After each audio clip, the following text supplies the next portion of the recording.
భారత్ను అస్థిరపరచడం తప్ప వేరే పనిలేని జిత్తులమారి పాకిస్తాన్ ఓవైపు ఇప్పుడు కాస్త మౌనంగా ఉన్న భారత్ పట్ల కడుపులో ఎప్పుడూ అక్కసును దాచుకునుండే చైనా మరోవైపు.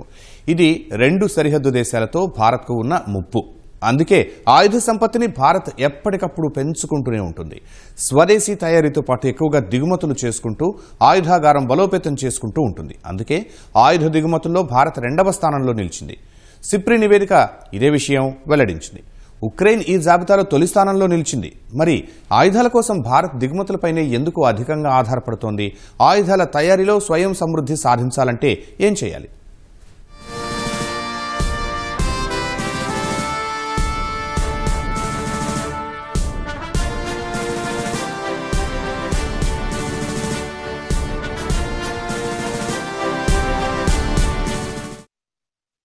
దేశ రక్షణ ప్రపంచంలోని అన్ని దేశాలకు అత్యంత ప్రాధాన్యత అంశం. అందుకే తమ బడ్జెట్లో రక్షణకు అత్యధిక నిధులు కేటాయిస్తాయి.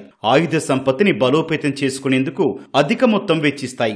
అందున సరిహద్దుల వద్ద క్లిష్టమైన భౌగోళిక పరిస్థితులు కలిగి పాకిస్తాన్, చైనాతో రెండు వైపులా ముప్పు పొంచి ఉన్న భారత్కు ఆయుధాలు, అందులోనూ అత్యాధునికమైనవి చాలా అవసరం. అందుకే స్వదేశంలో ఆయుధ తయారీ చేపడుతూనే విదేశాల నుంచి కూడా భారీగా దిగుమతి చేసుకుంటోంది భారత్. 2020-24 ఆయుధాల ఎగుమతి, దిగుమతికి సంబంధించి అంతర్జాతీయ మేధోమథన సంస్థ Stockholm International Peace Research Institute SIPRI ఓ నివేదిక విడుదల చేయగా భారత్ ఆయుధ దిగుమతుల్లో 2వ స్థానంలో నిలిచింది. రష్యాతో సుదీర్ఘకాలంగా యుద్ధం చేస్తోన్న ఉక్రెయిన్ మొదటి స్థానంలో ఉన్నట్లు సిప్రి నివేదిక తెలిపింది. 2015-19తో పోలిస్తే ఉక్రెయిన్ ఆయుధ దిగుమతులు 100% పెరిగాయి. ఏంటంటే India by far is the most populous country in the world and మనం గుర్తుపెట్టుకోవాల్సిందంటే జీడీపీలో కూడా we're the 5th largest country in the world and now going to the 3rd largest country in the world అండి. Plus the most populous nation, ప్రపంచంలోనే అందరికంటే ఎక్కువ population ఉంది. కాబట్టి డిఫెన్స్ సెక్యూరిటీ అనేది సేఫ్ గార్డ్ చేయడం అన్న మన మెయిన్ రీజన్కి ఇండిజినేషన్ చేస్తున్నప్పటికీ కూడా ఇంపోర్ట్స్ ఆఫ్ ఎక్విప్మెంట్ని తగ్గించి ఇండిజినేషన్కి భారతదేశం మేక్ ఇన్ ఇండియా ప్రోగ్రామ్గా మ్యాక్సిమం ప్రాధాన్యం ఇచ్చినప్పటికీ కూడా ఓవరాల్గా చూస్తే గతం కంటే మన ఇంపోర్ట్స్ తగ్గినాయండి. But still we're the 2nd largest importer in the world. ఆయుధ దిగుమతుల్లో భారత్ 2వ స్థానంలో ఉన్న 2015-19 నుంచి 2024 కాలంలో 9.3% మేర తగ్గాయి. అంతర్జాతీయంగా భారత్ చేసుకున్న ఆయుధ దిగుమతుల్లో అత్యధికం అంటే 36% రష్యా నుంచే ఉన్నాయి. అయితే 2015-19లో అది 55%, 2010-14లో 72% ఉండేది. ఇక ప్రపంచ ఆయుధ ఎగుమతుల్లో అమెరికా అగ్రస్థానంలో కొనసాగుతోంది. ఆయుధ ఎగుమతుల్లో ఫ్రాన్స్ రష్యాను వెనక్కి నెట్టి 2వ స్థానంలోకి చేరింది. ఫ్రాన్స్ ఎగుమతులు 9.6% ఉండగా రష్యా వాటా 7.8% ఉంది. అయితే 2020-2024 కాలంలో రష్యా ఎగుమతులు ఏకంగా 64%కి పడిపోయాయి. ఉక్రెయిన్తో యుద్ధం కారణంగా సొంత అవసరాలకు ఆయుధాలు వినియోగిస్తూ ఉండటమే కారణం. అదే సమయంలో ఐరోపా దేశాల ఆయుధ దిగుమతులు 155% పెరిగాయి. రష్యా ఉక్రెయిన్ యుద్ధంతో పాటు అమెరికా విదేశాంగ విధానంలో అనిశ్చితి ఇందుకు కారణం. భారత్ చుట్టుపక్కల ఉన్న 15,000 కిలోమీటర్ల ల్యాండ్ బోర్డర్స్, 11,098 కిలోమీటర్ల మన కోస్టల్ బోర్డర్స్ ని అంటే మొత్తం 26,000 కిలోమీటర్లను కాపాడుకోవడానికి భారతదేశం కూడా ఆయుధాలని దిగుమతి చేసుకోవాల్సిన అవసరం కనపడుతున్నది. అందుకనే మనము 2nd ప్లేస్లో ఉన్నాము.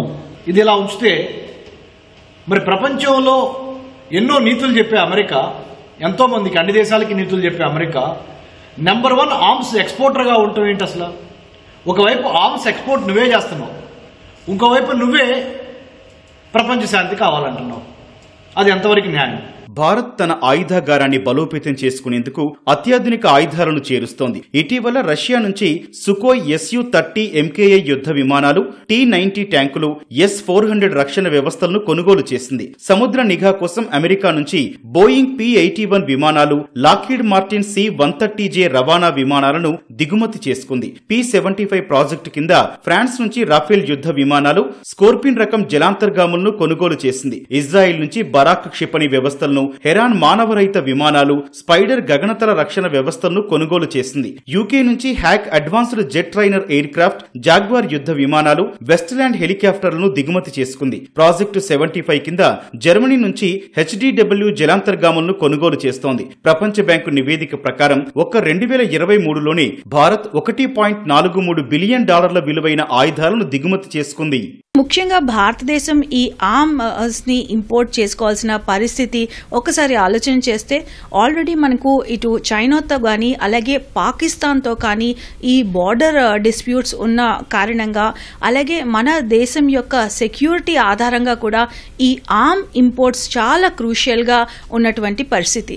అలాగే ఇప్పుడు ఉన్నటువంటి ఇంటర్నేషనల్ జియోపొలిటికల్ ఎన్వైరన్మెంట్లో కూడా ఆర్మ్ ఇంపోర్ట్స్ అలాగే సెక్యూరిటీ మన భారత్కు చాలా ముఖ్యమైన పరిస్థితి మనకు ఇక్కడ కనిపిస్తుంది. భారత్ ఆయుధాలను పెద్ద ఎత్తున దిగుమతి చేసుకోవడానికి కారణాలు చాలానే ఉన్నాయి. ఉక్రెయిన్ అంటే రష్యాతో యుద్ధం చేస్తుంది.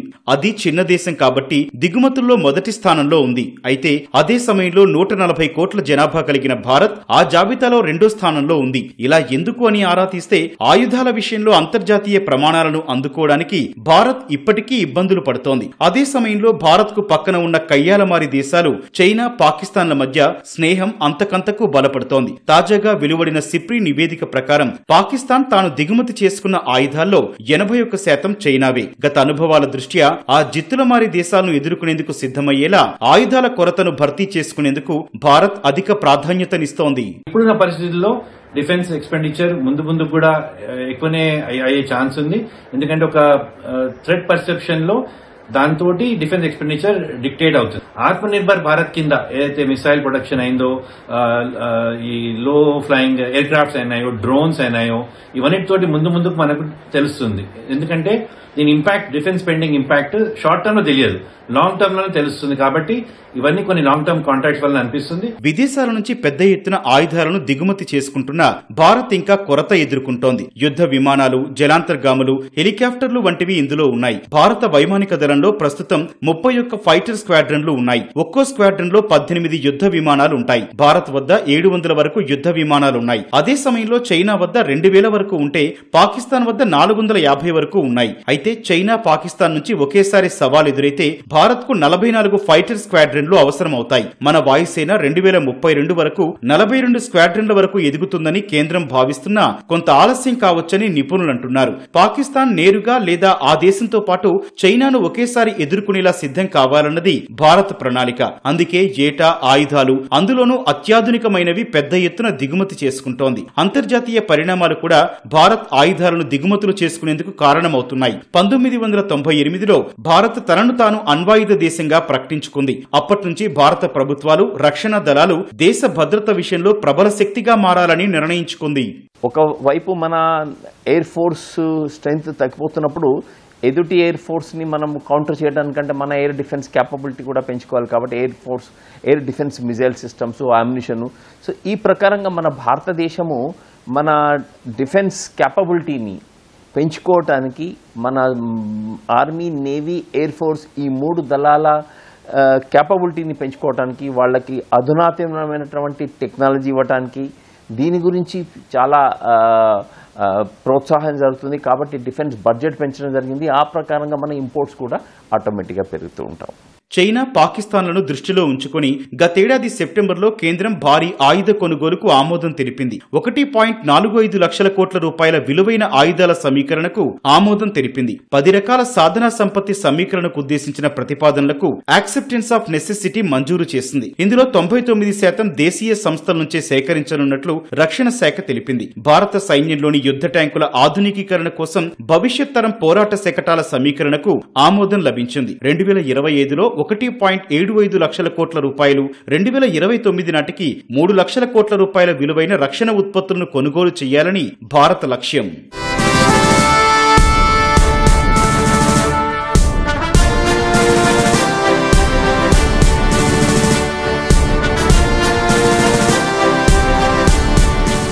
ఆయుధాగారాన్ని బలోపేతం చేసుకునేందుకు పెద్ద ఎత్తున దిగుమతులపై ఆధారపడుతున్నా వాటిని తగ్గించుకోవడంపై కూడా భారత్ దృష్టి సారించింది. ఇందుకోసం ఆత్మనిర్భర్ కార్యక్రమం కింద స్వదేశీ తయారీ కార్యక్రమాన్ని చేపట్టింది. రక్షణ రంగంలో ప్రభుత్వ, ప్రైవేటు భాగస్వామ్యాలను ప్రోత్సహిస్తోంది. ఆత్మనిర్భర్ భారత్ కింద ఆయుధ రంగంలో స్వయం సమృద్ధి సాధించడంతో పాటు దేశాన్ని అంతర్జాతీయ ఆయుధ ఉత్పత్తి కేంద్రంగా మార్చాలని కేంద్ర ప్రభుత్వ లక్ష్యం. ఇందుకోసం ప్రభుత్వం కొత్త రక్షణ సేకరణ విధానాన్ని కూడా రూపొందించింది. రక్షణ రంగంలో విశిష్టత, ఐడెక్స్ పథకంతో పాటు సాంకేతిక పరిజ్ఞాన అభివృద్ధి నిధిని ప్రారంభించింది. అయితే ఈ రంగంలో ఇప్పటికీ కొన్ని సమస్యలను అధిగమించాల్సి ఉంది. అధికారుల నుంచి అనుమతులు పొందడంలో జాప్యం జరుగుతూ ఉండడంతో రక్షణ సంస్థలు ఇబ్బందులు ఎదుర్కొంటున్నాయి. మౌలిక వస్తువుల కొరతను అధిగమించాల్సి ఉంది. అటు రక్షణ బడ్జెట్ ను కేంద్రం ప్రతి ఏటా పెంచుతోంది. 2025-26 బడ్జెట్లో రక్షణ రంగానికి 6,81,210 కోట్ల రూపాయలను కేటాయించింది. గత బడ్జెట్ తో పోలిస్తే ఇది 9.53% ఎక్కువ. ఈ నిధులతో ఆయుధాలు, విమానాలు, యుద్ధ నౌకలు,